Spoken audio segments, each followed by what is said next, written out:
ఇచ్చిన ప్రతి మాటని నెరవేర్చాలని తపనతో గౌరవ ముఖ్యమంత్రి రేవంత్ రెడ్డి గారి నాయకత్వంలోని మన ప్రభుత్వం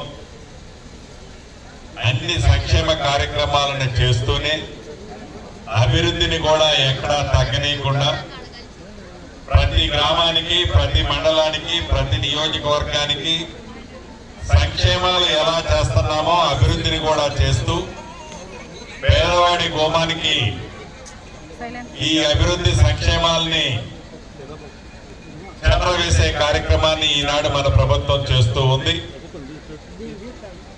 ఎన్నికల ముందు ఇచ్చిన హామీల్లో కొన్నింటిని పూర్తి చేశాం, ఇంకా కొన్ని చేయాల్సిన అవసరం ఉంది.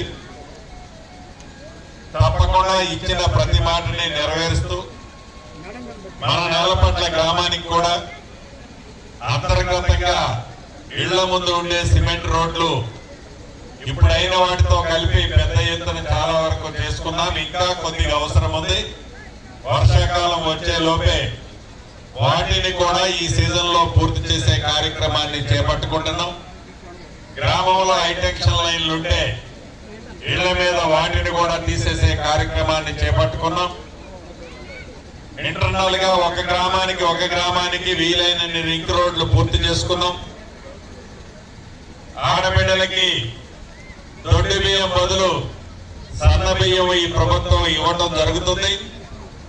మొదటి విడతగా ఇందిరమ్మ ఇళ్లు కూడా మీ గ్రామంలోని ఇందిరమ్మ కమిటీ ఇందిరమ్మ లిస్ట్ ఇచ్చింది, ఇళ్లకు సంబంధించింది. దాన్ని కూడా రేపు గాని ఎల్లుండి గాని లబ్ధిదారులకి ఫైనల్ చేసి మీ గ్రామంలోనే బోర్డు పెట్టి పేదవాళ్ళలో బహుపేదవాళ్ళకి ఇచ్చే కార్యక్రమాన్ని శ్రీకారం చుట్టుకుంటున్నాం. ఇంకా గ్రామంలో అర్హులైన పేదోళ్ళు ఇల్లు కట్టుకోవాల్సిన వాళ్ళు ఉన్నారు. వాళ్ళకి కూడా తప్పకుండా మీ సీనన్నగా, మీ ఇంటి పెద్ద కొడుకుగా ఆ అర్హులైన వాళ్ళకి కూడా ఇల్లు ఇచ్చే బాధ్యత నాదే. మీరెవ్వరూ కూడా దిగులు పడాల్సిన అవసరం లేదు. అయ్యో నాకు రాలేదని ఆతృత పడాల్సిన అవసరం. కమిటీలోని సభ్యుల్ని మీ ఇంటి పెద్ద కొడుకుగా ఒకటే అడుగుతున్నా, ఎక్కడా చిన్న తప్పు కూడా చేయొద్దు.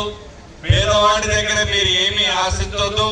పేదవాడి కన్నీరు తొడిచే మన ఇందిరమ్మ ప్రభుత్వం ఈనాడు గౌరవ ముఖ్యమంత్రి రేవంత్ రెడ్డి గారి నాయకత్వంలో ఏవైతే మంచి కార్యక్రమాలు చేస్తున్నామో భవిష్యత్తులో కూడా ఇటువంటి మంచి కార్యక్రమాలని ఎన్ని ఇబ్బందులు కష్టాలు వచ్చినా ఈ ప్రభుత్వంలో చేసుకుంటామని మీ అందరికీ మనస్ఫూర్తిగా తెలుపుతూ, అదే రకంగా నిరుద్యోగ యువతకు కూడా రాజు వికాస్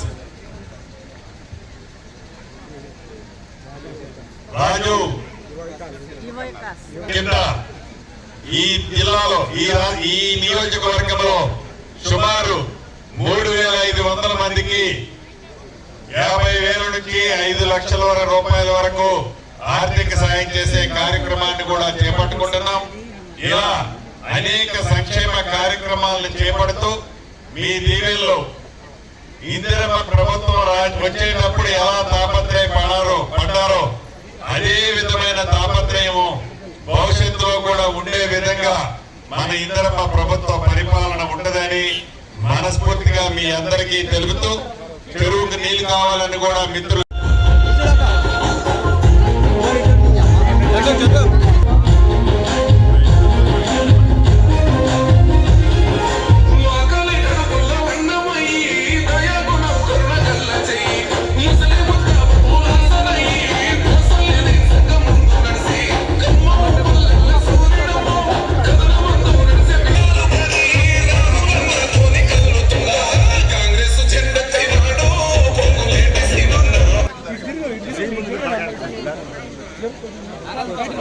చైర్మన్ గారు అటు పోయారు.